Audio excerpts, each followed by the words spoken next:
অযথা বিলম্ব সৃষ্টি না করে সমস্যাগুলোকে চিহ্নিত করে রাজনৈতিক দলগুলোর সঙ্গে কথা বলুন, কথা বলে সেই সমস্যা শেষ করে নির্বাচনের দিকে এগিয়ে যান।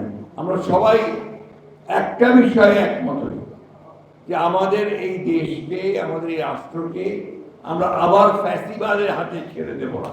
যারা দায়িত্বে রয়েছেন একটি সকল দলের কাছে গ্রহণযোগ্য একটা ব্যবস্থা, যা কি বলে বন্দোবস্ত, সেই বন্দোবস্তের একটা রূপরেখা আমাদের সামনে তুলে ধরবে।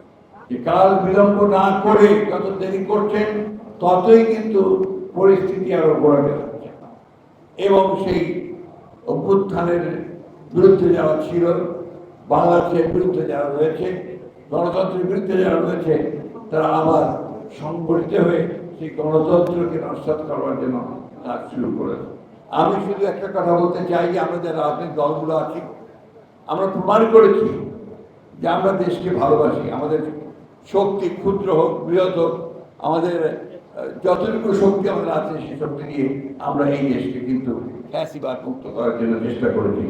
কেউ রক্তাক্ত হয়েছে, কেউ প্রাণ দিয়েছে, কেউ কারাগারে গেছে, এবং দেশের এবং খালেদা জিয়া পর্যন্ত দীর্ঘ 6 বছর কারাগারে কাটিয়েছেন।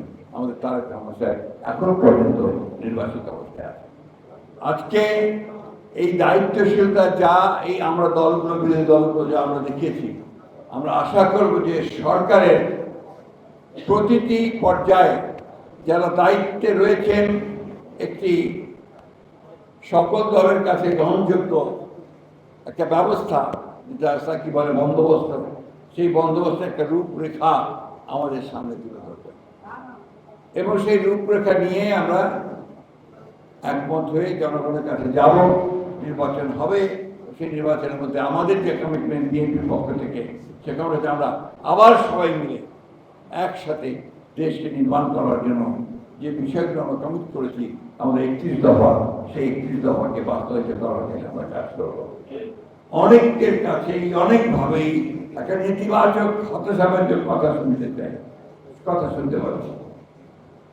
আমি মনে করি যে আমরা অতীতে যেমন পেরেছি এবার ঠিক একইভাবে পারব। আসুন আমরা সবাই একটা বিষয়ে একমত হই যে আমাদের এই দেশকে, আমাদের এই রাষ্ট্রকে আমরা আবার ফ্যাসিবাদের হাতে ছেড়ে দেব না। আমার মনে হয় আমরা অতীতে যেমন সমস্ত প্রতিবন্ধকতাকে উপেক্ষা করে আমরা ঘুরে দাঁড়িয়েছি, যে জুলুম গুলি কোনো কিছুই আমাদেরকে ঠেকাতে পারেনি, তেমনি আগামী দিনগুলোতেই আমাদেরকে কোনো বাধাই আমাদেরকে ঠেকাতে পারবে না, আমাদের প্রতিবন্ধকতা সৃষ্টি করতে হবে। শুধু একটা কথা আপনাদেরকে বারবার মনে করি, আগেও দিয়েছি, এখনও দিচ্ছি। 1971 হচ্ছে আমাদের কিন্তু মূল কথা, স্বাধীনতা যুদ্ধ আমাদের মূল কথা। ওইখানে আমাদের কোনো কম্প্রোমাইজ নাই, আমাদের কোনো কম্প্রোমাইজ নাই গণতান্ত্রিক ব্যবস্থায়। বান্ডেল থাকলে প্রতি সেনমানিতে টাকা বাঁচবে। বিকাশ সেনমানি বান্ডেল কিনে জিতুন প্রতি লেনদেনে। আমরা অবশ্যই গণতন্ত্রে বিশ্বাস করি এবং গণতন্ত্রই আমরা চাই। সংস্কার তো আমরাই দিয়েছি, সুতরাং প্রশ্ন উঠতে পারে না। যেটুকু সমস্যা আছে এটা আলোচনার মধ্য দিয়ে শেষ হতে পারে।